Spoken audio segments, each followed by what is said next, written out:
somewhere in the southern constellation of Carina, roughly 7,500 light-years from Earth, there exists a stellar object that challenged fundamental assumptions about how stars form, how they live, and what limits govern their existence.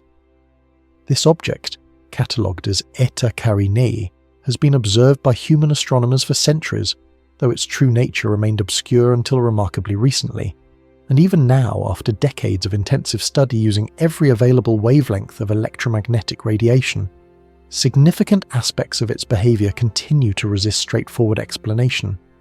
The history of how this star came to scientific attention, how interpretations of its nature evolved, and what it reveals about the physical processes governing the most massive stellar objects constitutes a remarkably instructive case study in how astronomical knowledge develops, often through confusion, false starts, revised theories, and gradual convergence toward understanding that nonetheless remains incomplete.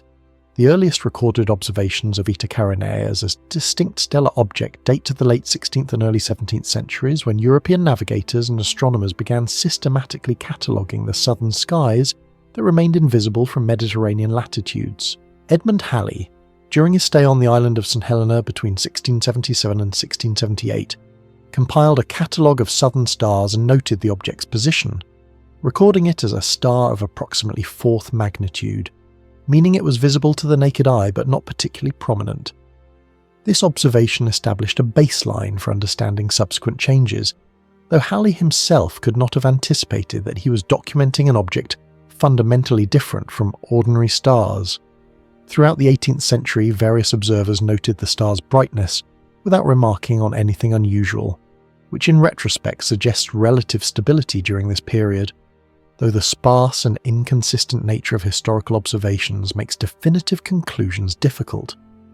The situation changed dramatically in the 19th century.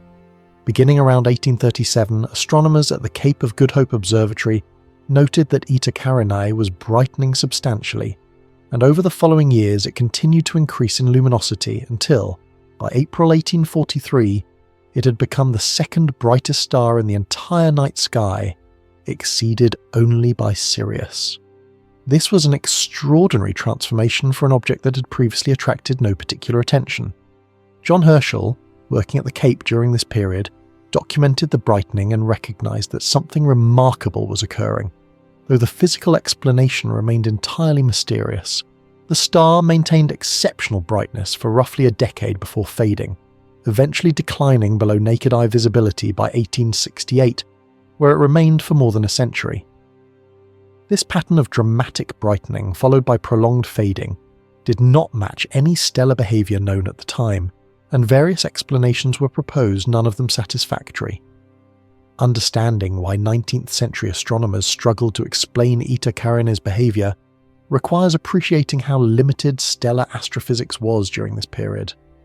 The fundamental energy source powering stars remained unknown until the early 20th century, when Arthur Eddington and others began developing the theory that nuclear fusion reactions could sustain stellar luminosity over geological timescales.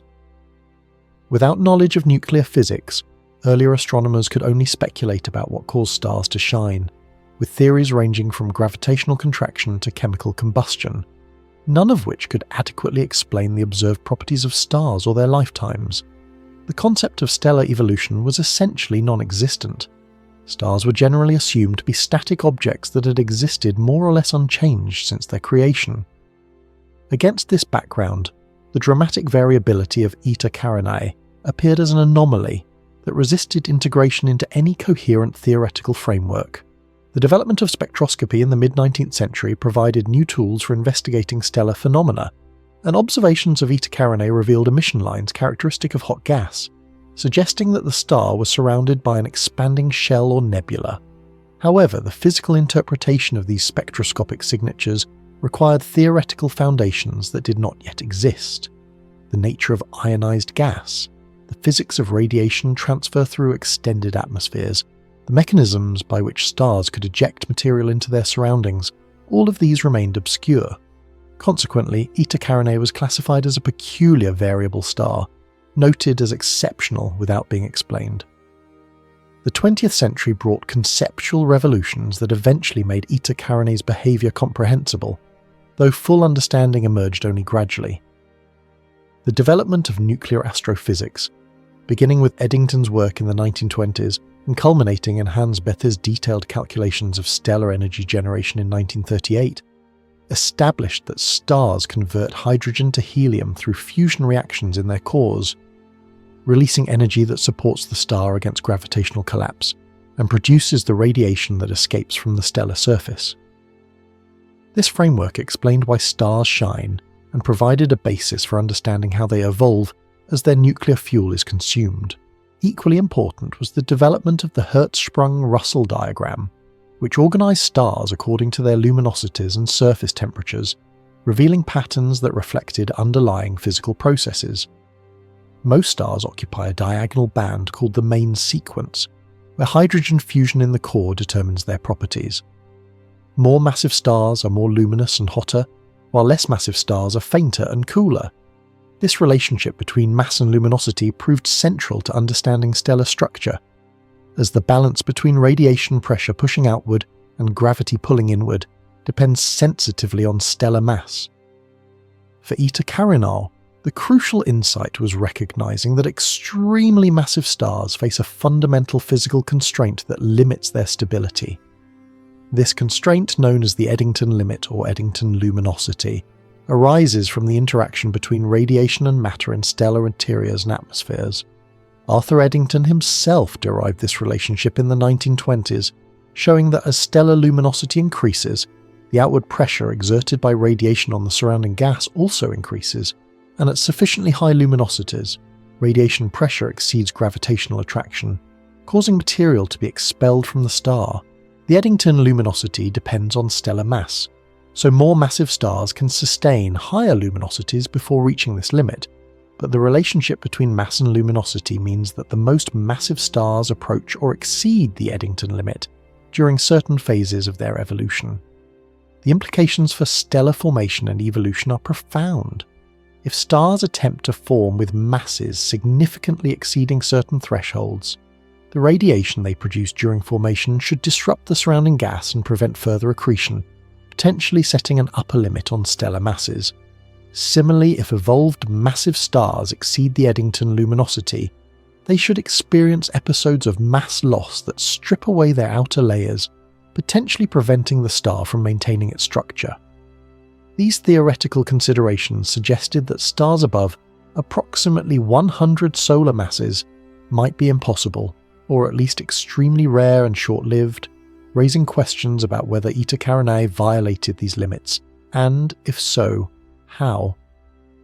Determining the actual properties of Eta Carinae required observations that became possible only with advances in instrumentation during the latter half of the 20th century.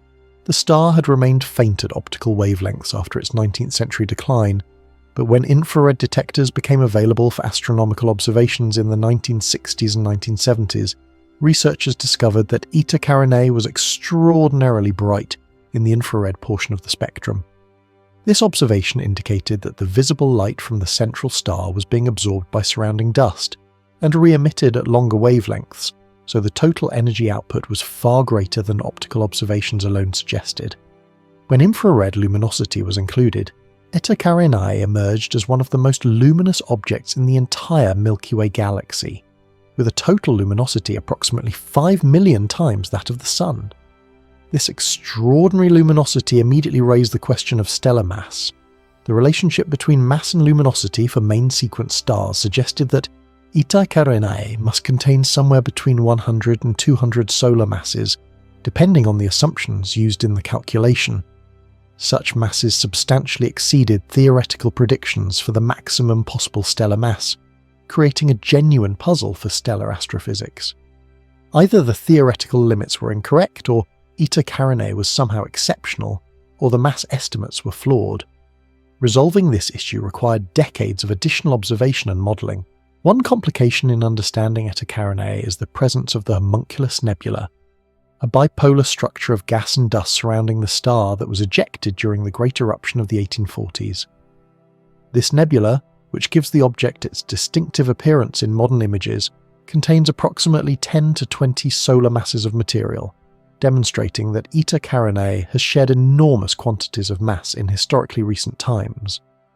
The velocity of the expanding nebula, determined from Doppler measurements, indicates that the ejection occurred during the observed brightening, linking the two phenomena directly. The energy required to expel this much material at the observed velocities is comparable to the energy released in a supernova explosion, yet the star survived and continues to exist, distinguishing the Great Eruption from a terminal stellar death. The mechanism behind the Great Eruption remains a subject of active research and debate. The most straightforward explanation invokes the Eddington limit. The star temporarily exceeded its maximum sustainable luminosity, causing a catastrophic outburst that expelled the excess material.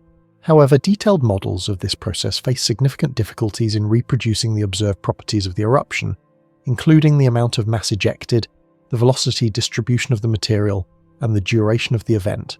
Alternative explanations have been proposed, including the merger of two massive stars in a close binary system, interaction between a binary companion and the extended outer layers of the primary star, or instabilities in the late stages of stellar nuclear burning. Each of these scenarios makes specific predictions that can, in principle, be tested against observations, but the complexity of the system and the limitations of available data have prevented definitive resolution.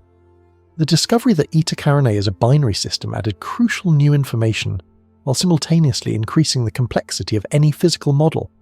In 1996, astronomers detected periodic variations in X-ray emission from the system with a period of approximately 5.54 years, suggesting the presence of a companion star in an eccentric orbit. Subsequent observations across multiple wavelengths confirmed the binary nature and allowed estimation of the companion's properties. The secondary star is itself a massive object, probably between 30 and 80 solar masses, making the Eta Carinae system a binary containing two of the most massive stars known.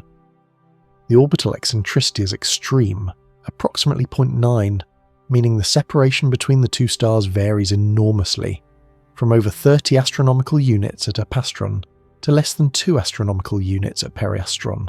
When the stars approach closest, the interaction between their stellar winds produces intense X-ray emission that can be observed from Earth. The binary nature of Eta Carinae has significant implications for understanding both its past behaviour and its future evolution. Binary star systems can transfer mass between components, with material flowing from one star to the other through gravitational interaction. Such mass transfer can affect the evolution of both stars, potentially leading to outcomes that would be impossible for isolated stars. If Eta Carinae's mass was enhanced through accretion from a companion, this might help explain how it came to exceed theoretical limits. Alternatively, if the Great Eruption was triggered by interaction between the two stars, the binary dynamics become central to understanding the system's history. The question of whether Eta Carinae actually exceeds the maximum possible stellar mass depends on how that limit is defined and what physical processes are included in the calculation. Early estimates suggested an absolute upper limit around 100 solar masses, based on the assumption that radiation pressure would prevent the formation of more massive objects. However, more sophisticated treatments of star formation physics have shown that massive stars can continue accreting material even while exceeding the Eddington limit, because the radiation escapes preferentially through polar regions while mass accumulates through an equatorial disk. This geometry allows stars to reach masses of 150 or even 200 solar masses under certain conditions, though such objects remain extremely rare.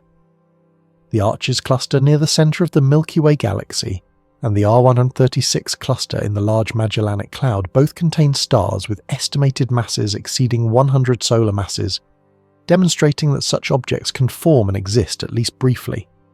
The star R136A1, located at the centre of the R136 cluster, has been estimated at approximately 215 solar masses, making it the most massive star currently known.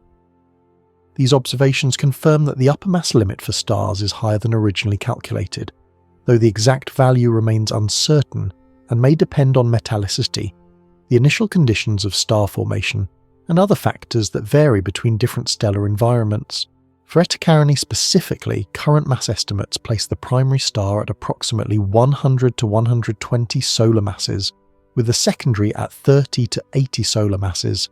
These values are lower than some earlier estimates because the observed luminosity is now understood to be divided between two stars, rather than concentrated in a single object, and because the extreme mass loss rate means the current mass is substantially less than the initial mass at formation.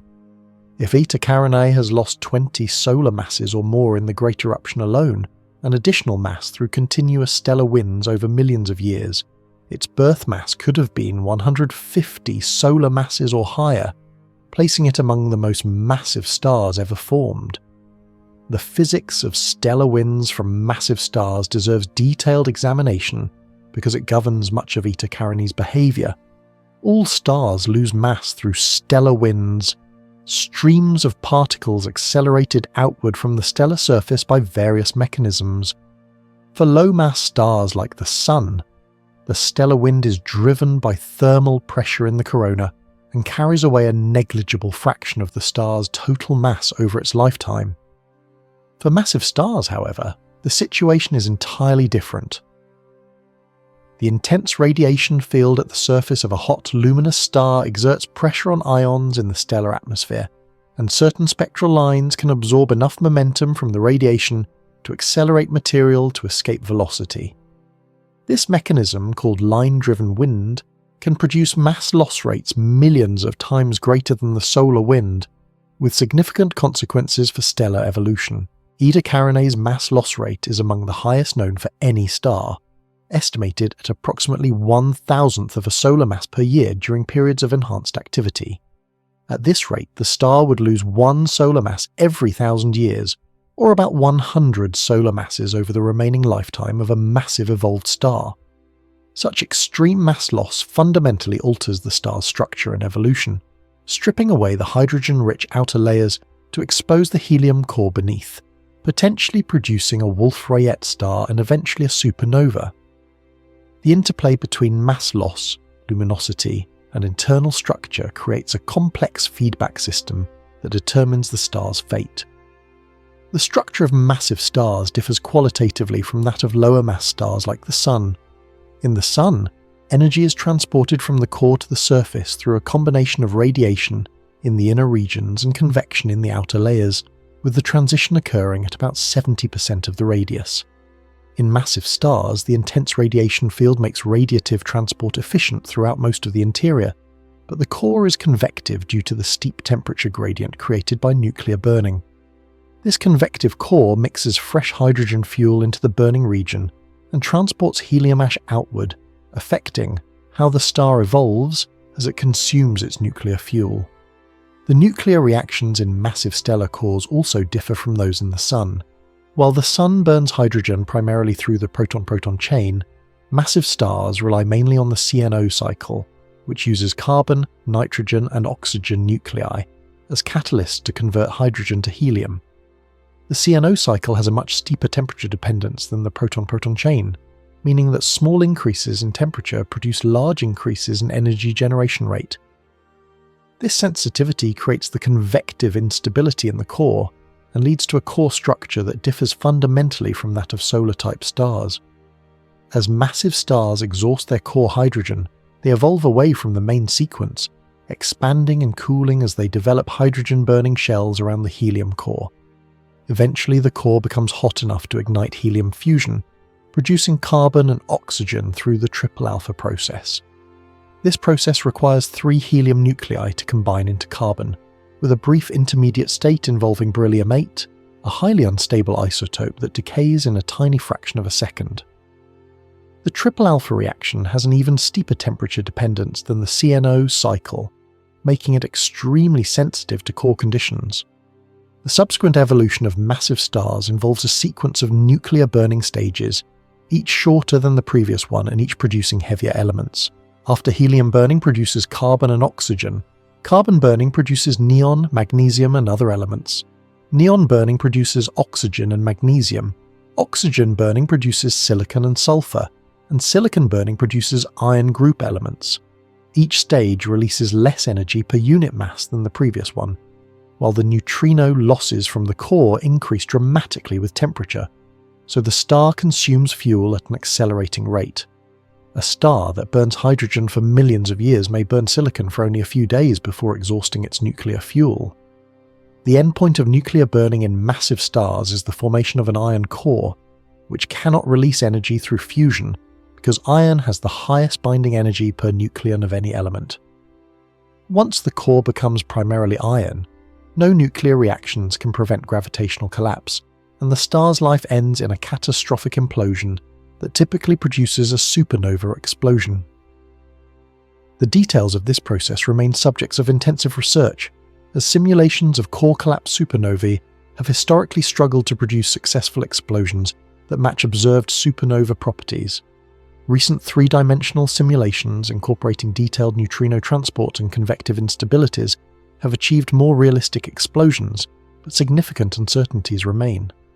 For extremely massive stars like Eta Carinae, the final stages of evolution may differ from the standard core collapse scenario.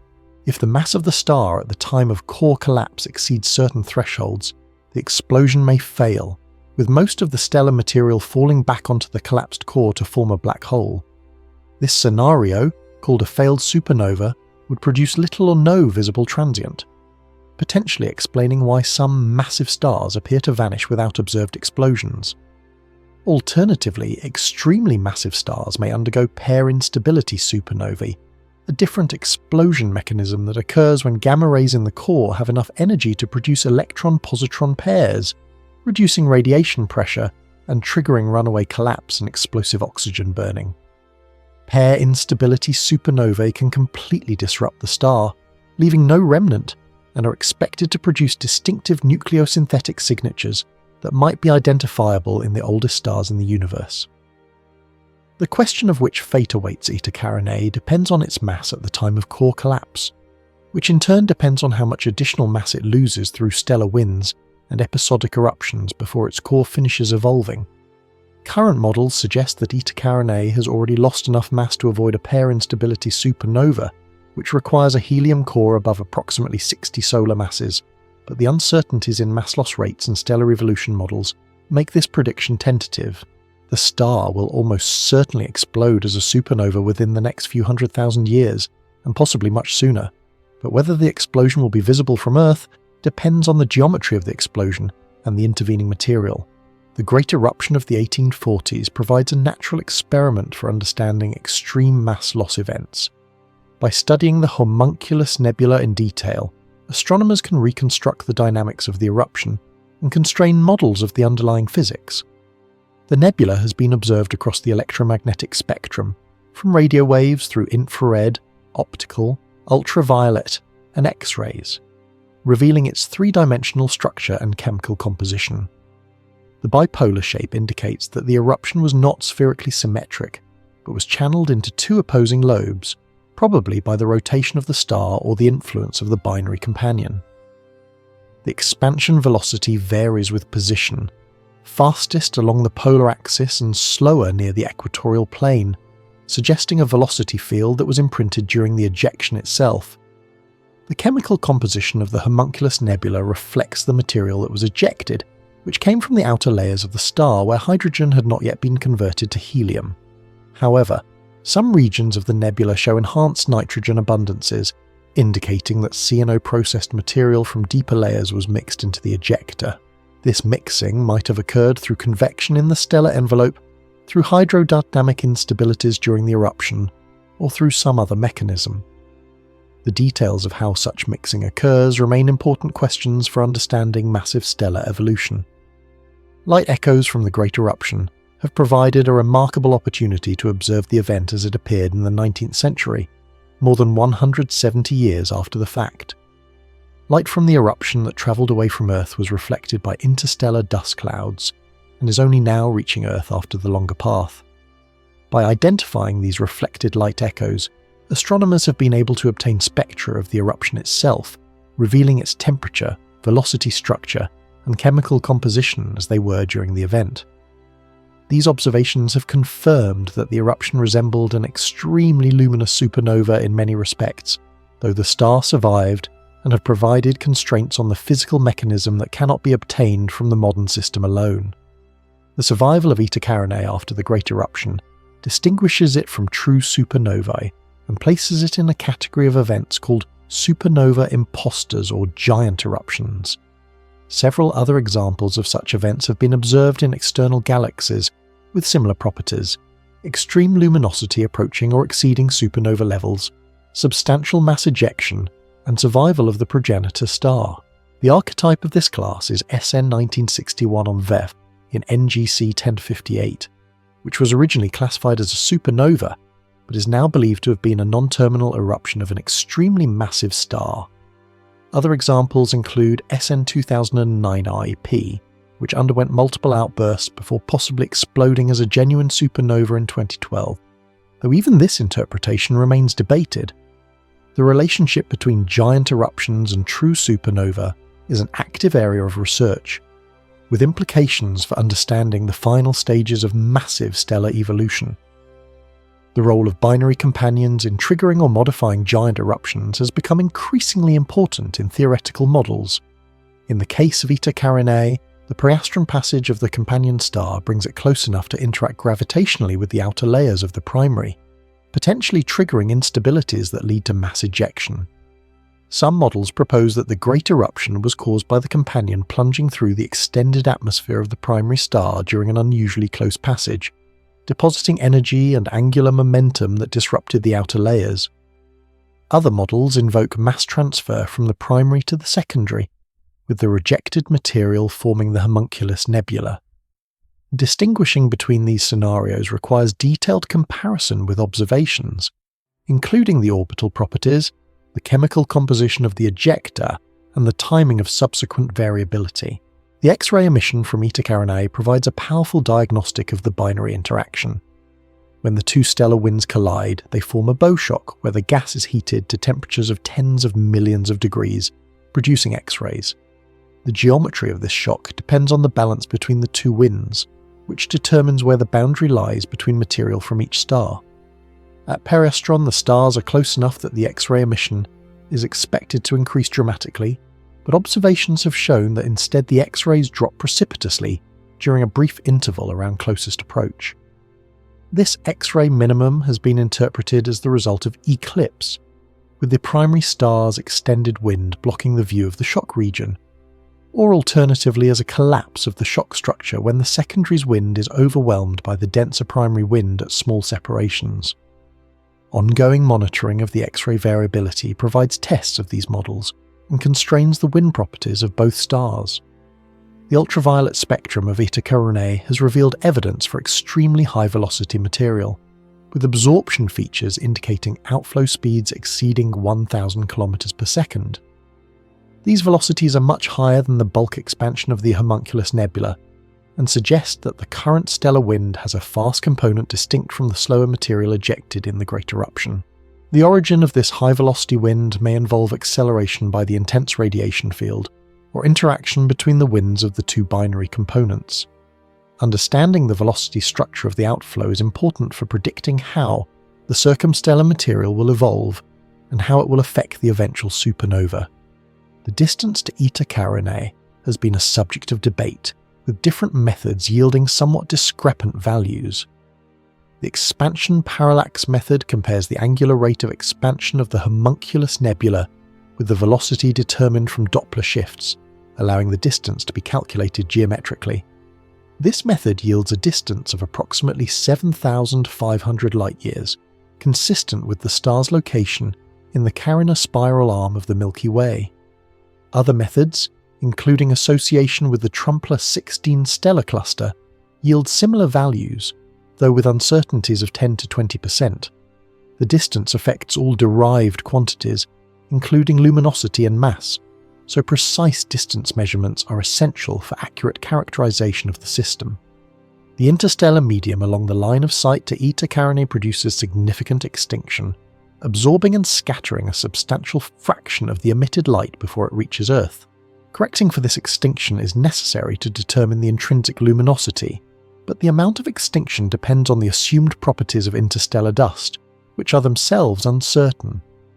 different assumptions about the extinction can change the derived luminosity by factors of 2 or more, contributing to the uncertainty in mass estimates. Future observations with improved extinction models may reduce these uncertainties. The position of Eta Carinae within the Carina Nebula places it in a rich environment of recent and ongoing star formation. The Carina Nebula is one of the largest and brightest star-forming regions in the Milky Way, containing numerous young stellar clusters and hot, massive stars that ionize the surrounding gas to produce the characteristic nebular emission. The radiation from Eta Carinae and other luminous stars has sculpted the nebula, creating pillars, bubbles, and other structures visible in optical and infrared images. The eventual supernova explosion of Eta Carinae will inject energy and heavy elements into this environment, triggering new rounds of star formation and enriching the interstellar medium with the products of stellar nucleosynthesis. The heavy elements produced in massive stars are essential for the formation of planets and the development of life.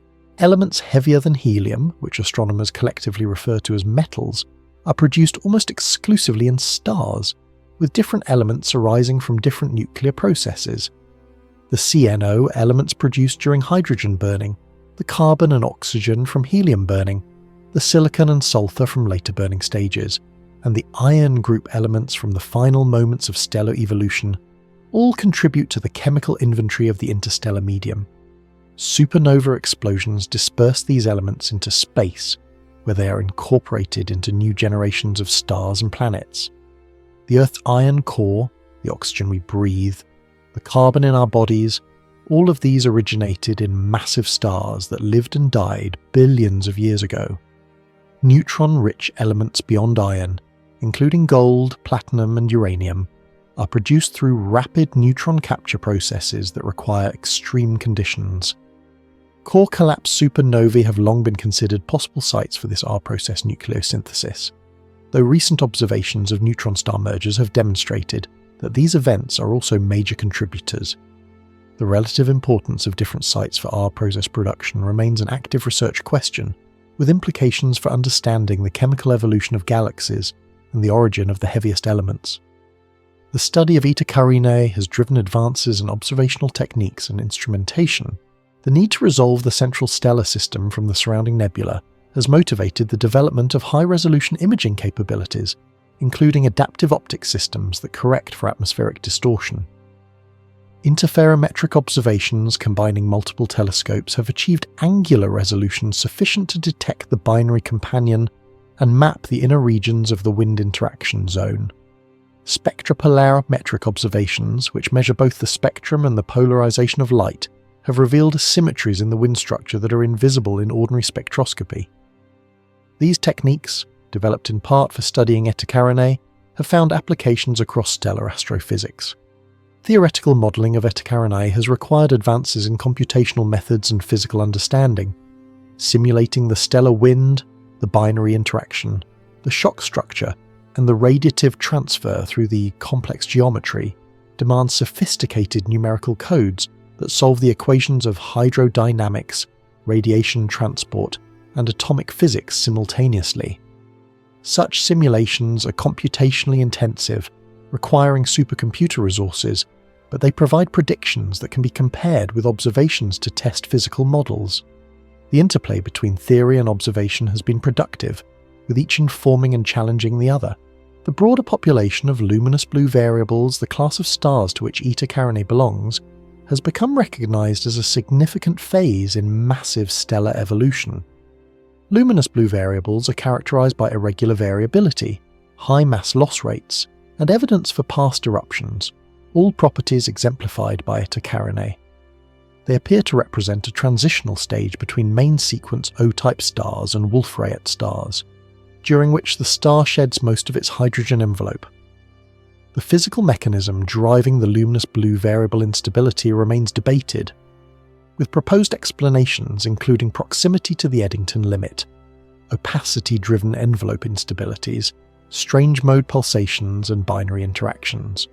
Different mechanisms may operate in different stars, or multiple mechanisms may combine to produce the observed behaviour. The connection between luminous blue variables and supernovae has been strengthened by observations of supernova progenitors. In several cases, pre-explosion images have revealed that the star that exploded was a luminous blue variable, or showed luminous blue variable characteristics in the years before the supernova. This suggests that the violent mass loss episodes characteristic of luminous blue variables may be connected to the final stages of nuclear burning before core collapse.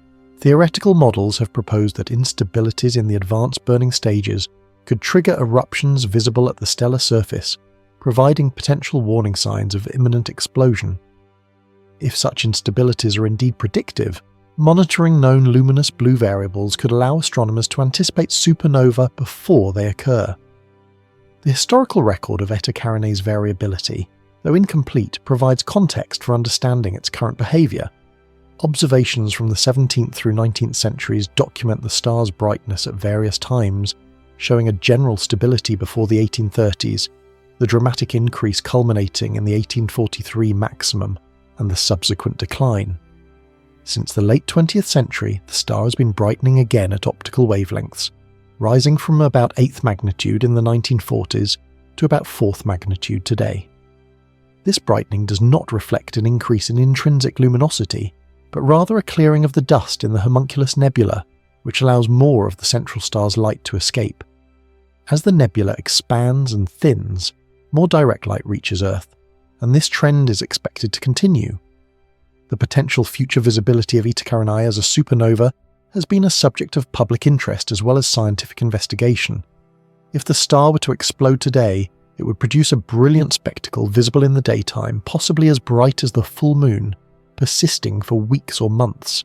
The gamma-ray burst that might accompany the explosion, if the explosion produces jets aligned toward Earth, could have effects on the Earth's upper atmosphere, though at a distance of 7,500 light-years, these effects would likely be minor.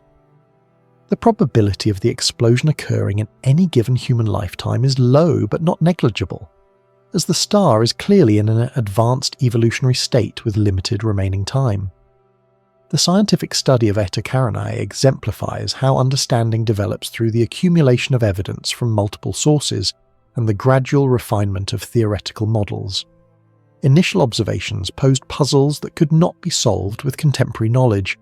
Subsequent advances in physics and technology provided new tools and concepts. Current understanding synthesizes information from across the electromagnetic spectrum and from detailed numerical simulations.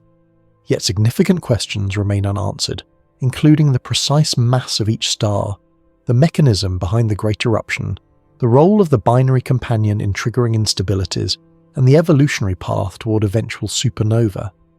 These questions motivate continued observation and theoretical work. The interdisciplinary nature of the investigation is notable. Understanding Eta Carinae requires knowledge of nuclear physics to explain energy generation, atomic physics to interpret spectra, plasma physics to model the stellar wind, fluid dynamics to simulate the binary interaction, and radiative transfer theory to predict observable properties. Each of these disciplines contributes essential components to the overall picture, and progress in any one area can illuminate the others. The study of a single remarkable object thus connects to fundamental physics across multiple domains. The existence of stars like Eta Carinae, pushing against theoretical limits and displaying behaviours that challenge models, is scientifically valuable precisely because it tests understanding at extremes. Normal stars, which evolve smoothly according to standard prescriptions, confirm that the basic physics is correct, but do not reveal where the theory breaks down. Exceptional objects which violate expectations or exhibit novel phenomena identify where current understanding is incomplete and point toward necessary revisions. In this sense, Eta Carinae has served as a laboratory for massive stellar physics, revealing processes that operate only under extreme conditions and that might otherwise be overlooked. The public fascination with Eta Carinae reflects both its visual drama and its conceptual significance. The Homunculus Nebula, with its distinctive bipolar shape resembling a dumbbell or hourglass, provides iconic images that communicate the scale and violence of stellar processes. The narrative of a star too massive to exist, threatening to explode, situated close enough to be visible from Earth, resonates with human interest in cosmic catastrophe and our place in the universe. While such framings can sometimes distort scientific understanding, they also motivate public engagement with astronomy and support for research funding. The history of Eta Carinae studies also illustrates the cumulative nature of scientific knowledge. Observations made centuries ago by astronomers who could not have understood what they were seeing now provide essential data points for constraining modern models. The patience of countless observers, carefully recording the star's brightness and spectrum through decades when nothing seemed to change, built the database that enabled the detection of the binary period. International collaboration, sharing data and interpretations across continents and languages, accelerated progress beyond what any single institution could achieve. These sociological aspects of science, though often invisible in finished papers and textbooks, are as essential to scientific progress as the technical methods. The future study of Eta Carinae will benefit from new observational capabilities currently under development or recently deployed. Space-based telescopes operating at wavelengths blocked by Earth's atmosphere provide access to ultraviolet and X-ray emission that cannot be observed from the ground. Ground-based extremely large telescopes with apertures of 30 meters or more will achieve angular resolution sufficient to directly image structures in the inner wind. Improvements in computational power will allow more realistic simulations incorporating additional physical processes and higher spatial resolution. Each of these advances will provide new constraints on the system's properties and may resolve long-standing questions. The eventual supernova of Eta Carinae, whenever it occurs, will be one of the most important astronomical events in human history. It will provide an unprecedented opportunity to study a supernova from a well-characterized progenitor, testing predictions about explosion mechanisms, nucleosynthesis, and remnant formation. Observations across the electromagnetic spectrum, supplemented by neutrino and gravitational wave detectors, will probe the explosion physics in ways impossible for more distant supernovae. The preparation for this event, including establishing baseline observations and developing rapid response protocols, is already underway, even though the explosion may not occur for millennia. The study of Eta Carinae thus connects to some of the largest questions in astrophysics. How do massive stars form and evolve? What determines the upper limit of stellar masses? How do stars lose mass and shape their environments? What triggers giant eruptions and supernovae? How are heavy elements synthesized and dispersed? And how does the universe become enriched with the materials necessary for planets and life? Each of these questions extends far beyond any single star. Yet Eta Carinae, because of its extreme properties and proximity, provides uniquely valuable constraints on the answers. The giant star, too big to exist according to naive theoretical expectations, continues to exist nonetheless, challenging us to refine our understanding of the physics that governs the cosmos. The radiation environment created by Eta Carinae and similar massive stars has implications for the habitability of planetary systems in their vicinity. The intense ultraviolet radiation and X-rays from such stars can strip atmospheres from nearby planets and prevent the formation of complex molecules necessary for life as we understand it.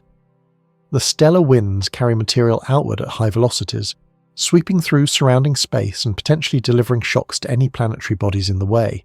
When such stars finally explode as supernovae, the blast wave and radiation pulse affect regions extending tens of light years from the explosion site, sterilizing any planets that might have developed life. These considerations suggest that the presence of massive stars places fundamental constraints on where in a galaxy life can develop, with implications for understanding our own existence and the search for life elsewhere. The distribution of massive stars in the Milky Way and other galaxies follows patterns determined by the physics of star formation and the dynamics of galactic structure. Massive stars form preferentially in giant molecular clouds, dense concentrations of gas and dust that provide the raw material for stellar birth. These clouds are found primarily in spiral arms, where gas compression due to density waves triggers collapse, and in central regions of galaxies, where high gas densities support intense star formation. The lifetimes of massive stars are short compared to galactic timescales, so they remain close to their birthplaces and trace the current distribution of star-forming activity. Eta Carinae's location in the Carina spiral arm of the Milky Way exemplifies this pattern. The rate of massive star formation has varied throughout cosmic history. In the early universe, when galaxies were smaller and gas-rich, massive stars may have been more common, contributing to rapid chemical enrichment and the production of ionizing radiation that reionized intergalactic hydrogen. In mature galaxies like the Milky Way today, massive stars are relatively rare, forming only in special environments where conditions are right. The total number of stars comparable to Eta Carinae that currently exist in the Milky Way is probably no more than a few dozen, making each one individually important for understanding this extreme phase of stellar evolution. The techniques used to study Eta Carinae have applications to similar objects in other galaxies, where distance makes direct observation more challenging. Advances in adaptive optics and interferometry allow resolution of luminous blue variables and other massive stars in nearby galaxies of the local group, extending the sample beyond what the Milky Way alone provides. Future 30-meter class telescopes will push this capability further, potentially resolving individual massive stars and galaxies tens of millions of light-years distant. Statistical studies of massive star populations across different galactic environments will reveal how metallicity, star formation rate, and other factors affect their properties and evolution. The fate of the circumstellar material ejected by Eta Carinae in the Great Eruption, and in its ongoing stellar wind, will shape the appearance of the eventual supernova. When the shock wave from the explosion reaches this material, it will produce bright emission that may outshine the supernova itself at certain wavelengths. The interaction between supernova ejecta and circumstellar matter is a common source of complexity in observed supernova, particularly those classified as type Toon, which show narrow emission lines indicating interaction with dense surrounding gas. Eta Carinae's well-characterized circumstellar environment provides an opportunity to predict in advance what such interaction might look like for a specific object. The chemical abundances in the Homunculus Nebula and in the present-day stellar wind provide clues to the internal structure and evolutionary history of Eta Carinae. Spectroscopic analysis reveals enhanced nitrogen abundances, indicating that material processed through the CNO cycle has been brought to the surface through mixing or mass loss.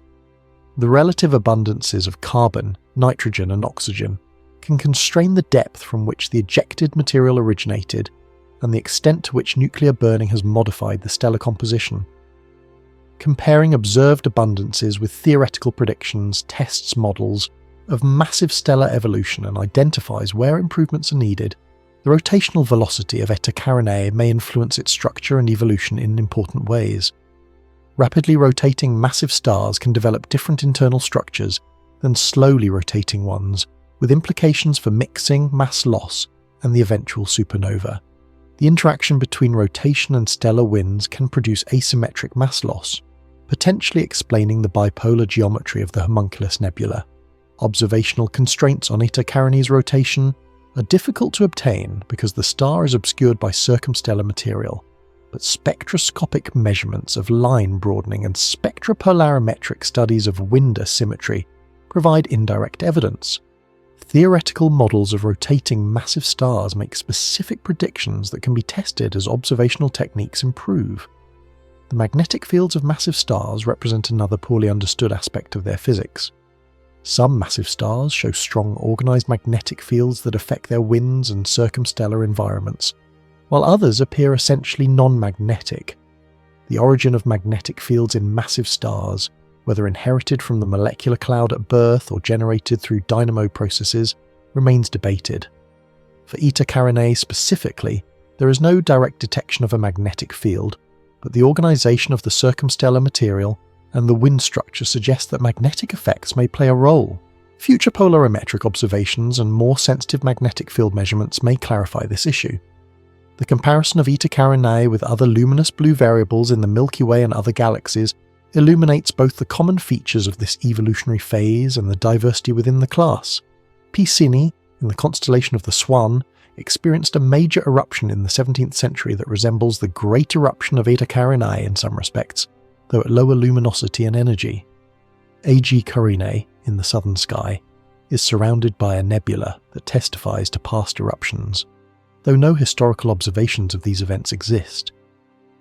In the Large Magellanic Cloud, Doradus has given its name to the luminous blue variable phenomenon through its characteristic variability, while in M33, VAR A has been studied as an example of the class in a more distant galaxy. Each of these objects provides different constraints on the physics of luminous blue variables, and together they define the range of behaviour that theoretical models must explain. The classification of luminous blue variables within the broader framework of massive stellar evolution continues to be refined. Some researchers distinguish between classical luminous blue variables, which show specific types of variability and spectral characteristics, and objects that resemble luminous blue variables but may have different physical origins. The relationship between luminous blue variables, B supergiants, yellow hypergiants, and other classes of evolved massive stars involves overlapping properties and uncertain boundaries. The improvement of classification schemes requires both better observations of individual objects and deeper theoretical understanding of the physical processes that determine their properties. The energy budget of the Great Eruption poses interesting constraints on the underlying physics. The kinetic energy of the Homunculus Nebula, calculated from its mass and velocity, exceeds 10 to the power of 49 ergs, approaching a tenth of the energy released in a typical supernova. The radiative energy emitted during the eruption, integrated over its decade-long duration, adds substantially to this total. Whatever mechanism powered the eruption must have been capable of releasing this much energy while leaving the star intact, a requirement that rules out many potential explanations. The leading candidates involve either rapid mass transfer in the binary system, instabilities in the stellar envelope driven by opacity effects, or thermonuclear flashes in evolved burning shells, but none of these has been definitively established. The ongoing monitoring of Eta Carinae detects changes on timescales from hours to decades, revealing the dynamics of the stellar wind and binary interaction. Short-term variability in brightness and spectrum indicates fluctuations in mass loss rate and wind structure, while the 5.5-year binary period modulates the X-ray emission and other diagnostics of the wind collision zone. Secular trends, including the overall brightening at optical wavelengths and gradual changes in spectral features, track the evolution of the circumstellar environment as the homunculus expands and thins. Long-term monitoring programs, maintained over decades by dedicated observers, provide the temporal baseline necessary to detect and characterize these changes. The interpretation of Eta Carinae's variability requires distinguishing between intrinsic changes in the star and extrinsic effects due to the circumstellar material. A change in observed brightness, for example, could indicate a change in the star's luminosity, a change in the properties of the absorbing dust, a change in the geometry of the system that affects how much light escapes in our direction, or some combination of these factors. Disentangling these effects requires multi-wavelength observations that probe different components of the system and theoretical models that predict how each component contributes to the observed emission. The complexity of this task contributes to the ongoing uncertainty about many of Eta Carinae's properties. The tools of astroseismology, which probe stellar interiors through the analysis of oscillations, have limited application to Eta Carinae because the extreme stellar wind and circumstellar environment obscure any pulsation signal. In more normal stars, oscillation frequencies can be measured with high precision and inverted to determine density profiles, sound speeds, and other internal properties, providing tests of stellar structure models that cannot be obtained any other way. For Eta Carinae, this powerful technique is largely inaccessible, limiting what can be learned about the internal structure. Theoretical models of the interior must instead be tested through less direct means, such as the overall luminosity, the mass loss rate, and the products of nuclear synthesis visible in the wind. The question of how massive stars form is relevant to understanding Eta Carinae's origin and early evolution. The standard picture of star formation involves the gravitational collapse of dense cores within molecular clouds, with material accreting onto a central protostar through a disk and being ejected along polar jets. For massive stars, this picture faces challenges because the radiation from the protostar becomes intense enough to halt accretion before the star reaches very high masses, Various modifications have been proposed to overcome this barrier, including disk-mediated accretion that shields material from radiation, high accretion rates that overwhelm radiation pressure through sheer momentum, and competitive accretion in dense cluster environments where multiple protostars compete for gas. Observations of young massive stars in their formation stages are beginning to discriminate between these scenarios, with implications for understanding how objects like Eta Carinae come to exist. The stellar clusters in which massive stars form provide context for their subsequent evolution. Eta Carinae is associated with the Trumpler-16 cluster in the Carina Nebula, a young association containing several dozen O-type and early B-type stars along with many lower mass members. The age of this cluster, estimated at 1 to 3 million years, indicates that the most massive members have barely begun their evolution, consistent with Eta Carinae being near the main sequence or in an early post-main sequence phase. The presence of other massive stars nearby suggests that Eta Carinae formed in an environment conducive to massive star formation, possibly influenced by triggered star formation from earlier generations. The mass function of stars in clusters and the field describes the distribution of stellar masses at birth, with important implications for the total luminosity, chemical enrichment, and supernova rate of stellar populations. Observations indicate that the initial mass function is approximately universal across different environments, following a power law at high masses with relatively few massive stars for each lower mass star. For a typical population, only about 1 star in 1,000 exceeds 10 solar masses, and stars above 100 solar masses are extraordinarily rare. Eta Carinae's existence in the local Milky Way is therefore a matter of statistical chance. A similar star might not exist in a smaller galaxy, or a less active star-forming region. The interaction between Eta Carinae's radiation and the surrounding interstellar medium produces observable effects on scales much larger than the Homunculus Nebula. Ultraviolet radiation from the star ionizes hydrogen gas out to substantial distances, creating an H2 region that can be mapped through its characteristic emission lines. The stellar wind sweeps up material into expanding shells and bubbles that influence the density and velocity structure of the surrounding gas. These effects contribute to the overall morphology of the Carina Nebula, one of the most complex and visually striking H2 regions in the sky. The eventual supernova remnant of Eta Carinae will provide information about the explosion that cannot be obtained during the supernova itself. Supernova remnants persist for tens of thousands of years, expanding into the surrounding medium and radiating energy across the electromagnetic spectrum. By studying the morphology, chemical composition, and dynamics of a remnant, astronomers can reconstruct aspects of the explosion, including its energy, asymmetry, and nucleosynthetic products. The presence of the Homunculus Nebula and the broader windblown bubble will make Eta Carinae's supernova remnant distinctive, as the explosion shock wave will interact with this pre-existing structure before reaching the undisturbed interstellar medium. The study of Eta Carinae raises questions about observational selection effects, and whether our knowledge of massive stellar evolution is biased by the limited sample of nearby objects. Most luminous blue variables known in detail are in the Milky Way and the Magellanic Clouds, a sample of perhaps 20 to 30 objects that may not represent the full diversity of the class.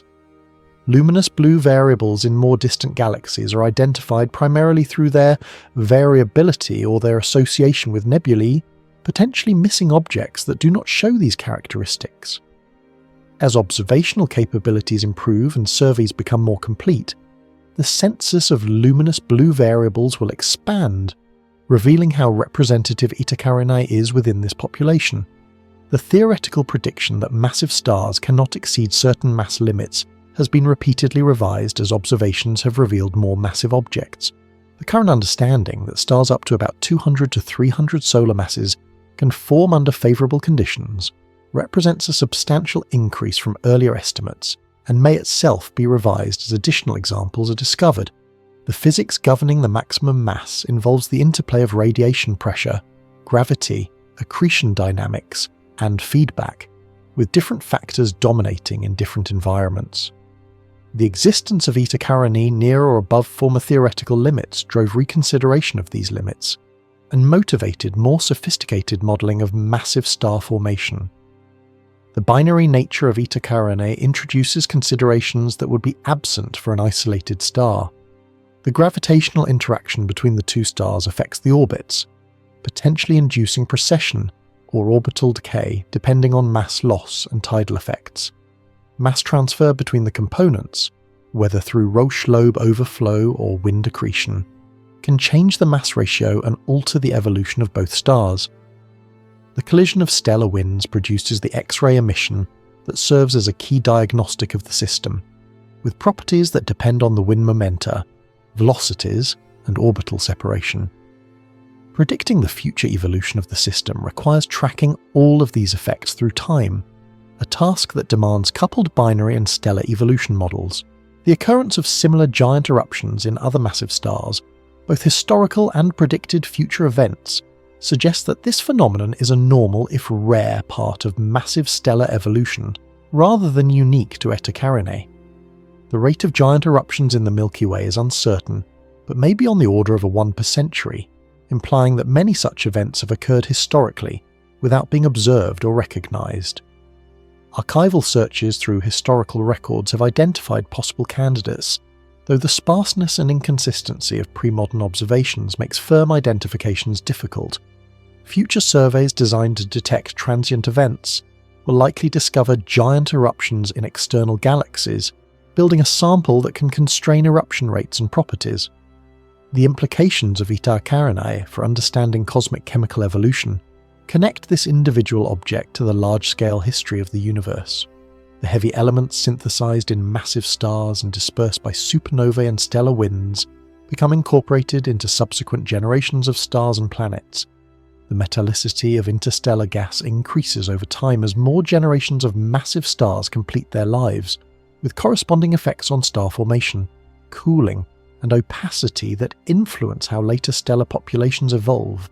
Eta Carinae's eventual supernova will contribute its share of heavy elements to this ongoing process, a small but tangible addition to the chemical enrichment of the Milky Way.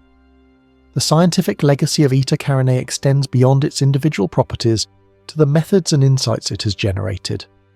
The development of techniques for high-resolution imaging, multi-wavelength spectroscopy, and theoretical modelling of complex astrophysical systems all benefited from the challenge of understanding this extraordinary object. The community of researchers who have studied Eta Carinae includes specialists in stellar physics, interstellar medium, high-energy astrophysics, computational fluid dynamics, and observational techniques, demonstrating the interdisciplinary nature of modern astrophysics. The knowledge and experience gained from this work transfer to other problems, amplifying the scientific return on the investment in studying a single star, the philosophical significance of a star too big to exist, yet existing nonetheless, underscores the provisional nature of scientific theories and the priority of observation over theoretical expectation. When observations conflict with theory, it is the theory that must yield, not the observations. Eta Carinae's very existence forced revision of ideas about stellar mass limits, demonstrating how nature can reveal phenomena that were not anticipated and could not have been predicted from existing knowledge. This lesson applies broadly across science, reminding researchers to remain open to unexpected discoveries and to question assumptions that may limit imagination. The continuation of Eta Carinae's story into the future involves both certainty and uncertainty. It is certain that the star will explode as a supernova eventually, ending its life in a cataclysmic event that will be visible across the galaxy and beyond. It is uncertain when this will occur, with estimates ranging from thousands to hundreds of thousands of years. It is certain that continued observation will reveal new phenomena and refine current understanding. It is uncertain what surprises remain to be discovered.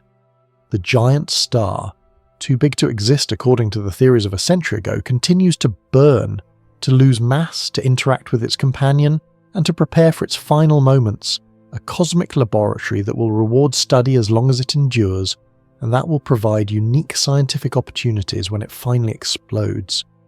The life of a giant is not merely a spectacle, but a source of knowledge, a test of understanding, and a connection to the fundamental processes that shape the universe.